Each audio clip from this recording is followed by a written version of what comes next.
So in May 2024, I had an abdominoplasty with muscle repair, which is just simply a tummy tuck. What they do is they go in and they suture down your abdomen muscles. Typically your abdomen muscles sit like this, but if you've experienced significant weight gain or pregnancy, then your abdomen muscles can open up like this, which creates that rounded look in your abdomen. So they go in and they suture down your abdomen muscles so that they're flat again. And it just feels like you have an internal corset, something hugging you internally around your abdomen. And then they cut off the excess skin around the middle of your abdomen. They pull all of the skin down and then they suture you back together again. And so that's simply what I had, a tummy tuck with muscle repair. Now, sometimes you'll hear people say that they also had lipo to the flanks or lipo to the back. That's where they go in and they physically suck fat out of you, and usually that procedure is used for contouring the body. I didn't have a lot of fat around my abdomen area, and so my plastic surgeon just simply said, you don't need lipo. So I didn't have lipo. So I only had the tummy tuck with the muscle repair. I would say on a scale of 0 to 10, my pain was a 1. It wasn't even really painful. It was just more uncomfortable than anything. I did have the Exparel shot, and that's where they give you, like, I want to call it a muscle relaxer or a nerve blocker, but they give you this shot in your muscles, in your abdomen muscles before they suture it down. And that is to help with pain. And that shot is good for 3 days.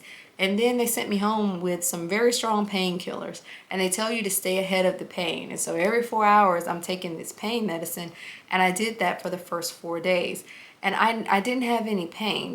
The only real pain that comes, and it comes and goes, is when you are like walking or you're trying to shower. Because you're hunched over, you're pulled so tight that you can't stand straight up. So you're hunched over and you're walking that way. That creates lower back strain. So that was really where a lot of the pain came from. It's just having to walk that way, having to stand up to shower that way, dress and undress that way. But as soon as I could get back, in a chair and I could kind of relieve that lower back strain, then that pain went away. It is painful to cough. It is painful to laugh, and it's painful to sneeze. I had to stifle laughs a lot of times just to keep from that pain.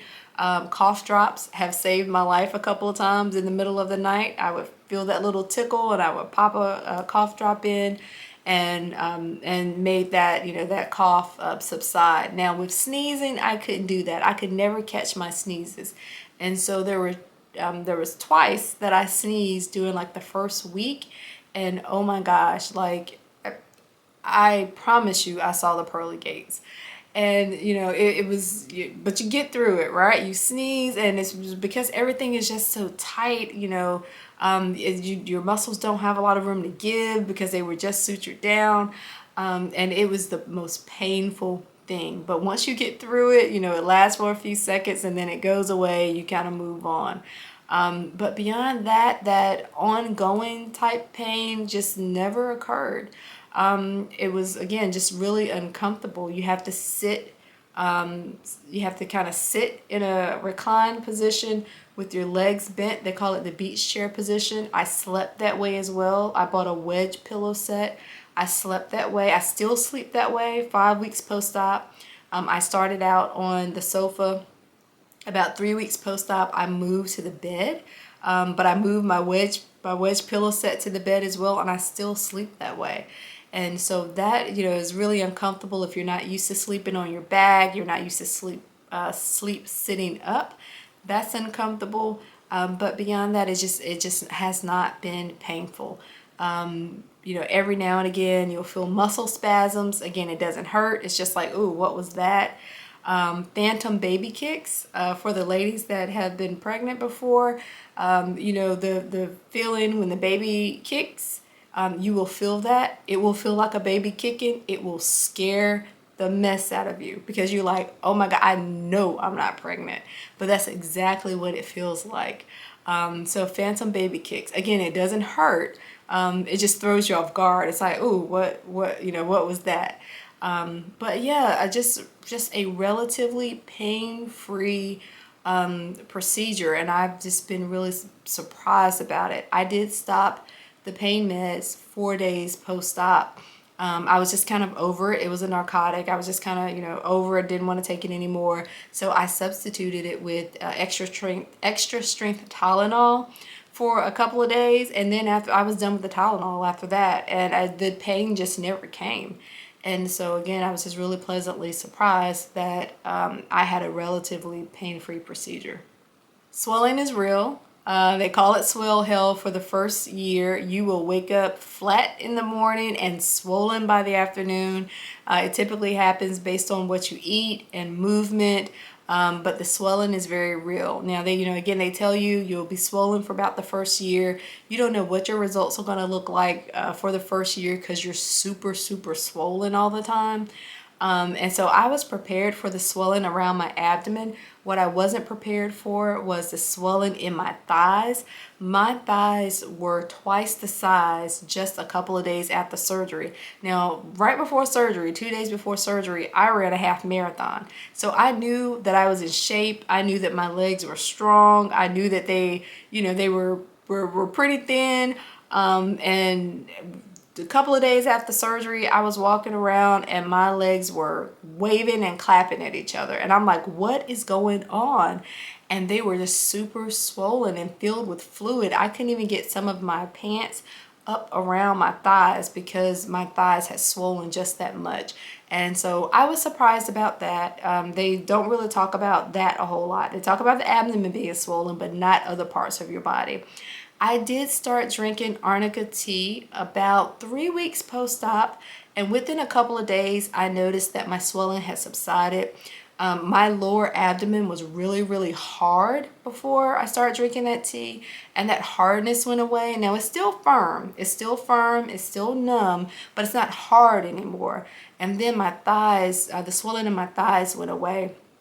A couple of days ago, I was actually able to pull up and zip up and button up my smallest pair of jeans. And that was really surprising to me considering how big my thighs were just a couple of weeks ago.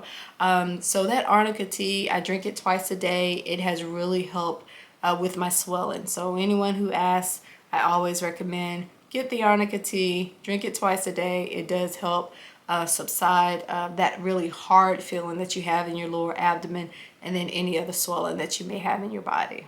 I like my scar. My scar is pretty low. It is one of the things that my plastic surgeon promised me he would do.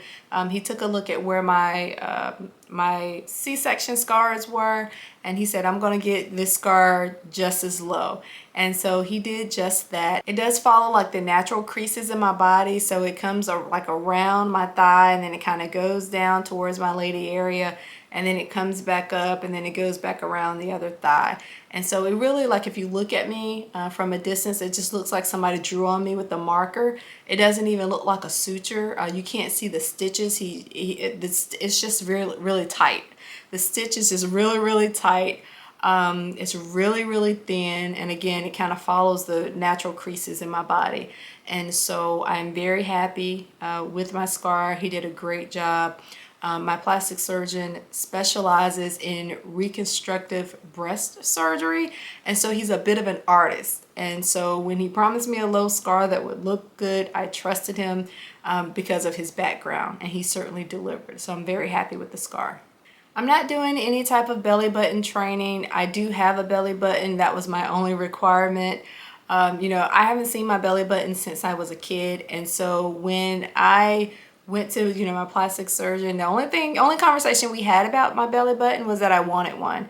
I said, hey, don't forget my belly button. And he was like, oh yeah, we're gonna take your existing belly button and pull it through another hole. And I was like, okay, cool. So when I woke up, I had a belly button and I was happy. I'm not really worried about what it looks like. That wasn't the reason why I did the surgery. It just isn't high priority for me. So it kind of is what it is. I'm not doing any type of belly button training. I'm not putting marbles in my belly button or anything like that. It will be what it is. And again, I won't see my results for about a year out. And so I'm just happy that I have one. Some people opt out of belly buttons, to be honest. They'll say, I don't want a belly button. So they end up with no belly button. I just wanted one. I got one, and I'm happy that I have one. My plastic surgeon does do drainless tummy tucks as well as drain tummy tucks. He chose to do a drain tummy tuck with me. I don't know why. I didn't ask him why. But I did have one JP drain. It came out my right hip. It was not painful. It was just really inconvenient. You kind of had to maneuver around it. It obviously comes out of your body, but then they keep it in place by suturing together your skin around the drain line. And so that area was just really tender all the time. If you pulled it or you tugged it or anything like that, because you're pulling those sutures in your skin, that was just really, it was just really uncomfortable. But beyond that, it didn't really hurt. When they went to pull out the drain, that didn't hurt either. The worst of that was her having to pull it away from my body to cut the sutures, because again, it's sutured to you. And so, that kind of hurt a little bit. But once she was able to cut the sutures, her actually pulling the drain out didn't hurt. They just simply had me take deep breaths. Deep breath in, deep breath out.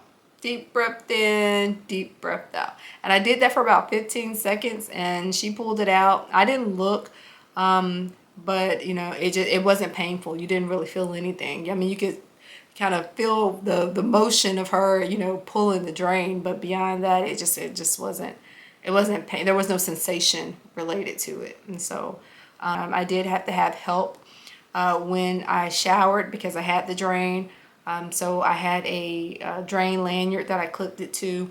I had to have help getting dressed and undressed because it was snaked through my faja. And so, again, I didn't want to pull it and pull on those sutures. So I had to have help getting dressed and undressed so that I could snake that through. I did get my drain out at 7 days post-op. It just wasn't draining a whole lot. He does like to keep them in, my plastic surgeon at least, likes to keep them in for at least 10 days post-op. But when I saw him at 7 days, he was like, we're taking that out. And so I was very happy about that. Once he took it out, it was like freedom. I could move around a little bit. I didn't, again, have to worry about maneuvering around that drain. And so it was like newfound freedom once the drain came out. My recovery, like I said, has been relatively pain-free and complication-free, and it's just been very uneventful. And I think that is the best thing that I could ask for such a major surgery. I have followed my plastic surgeon's instructions to a T. He said, go home and sit down. That's what I've been doing. That has really been the hardest part about recovery. I'm used to being very active. I ran a half marathon 2 days before surgery. So I'm used to, running and lifting weights. So having to come home and sit on the couch for 6 weeks has been excruciatingly painful for me.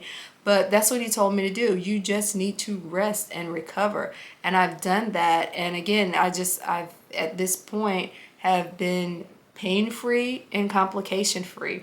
I haven't had any issues with my incision opening, no wounds or anything like that. And I'm just simply following instructions.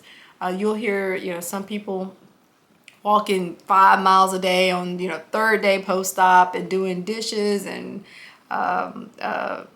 cleaning the house and things like that. And a lot of times doing too much too soon opens yourself up to complications. It opens up those incision lines and creates wounds that take more time to heal. And so I just really didn't want any of that.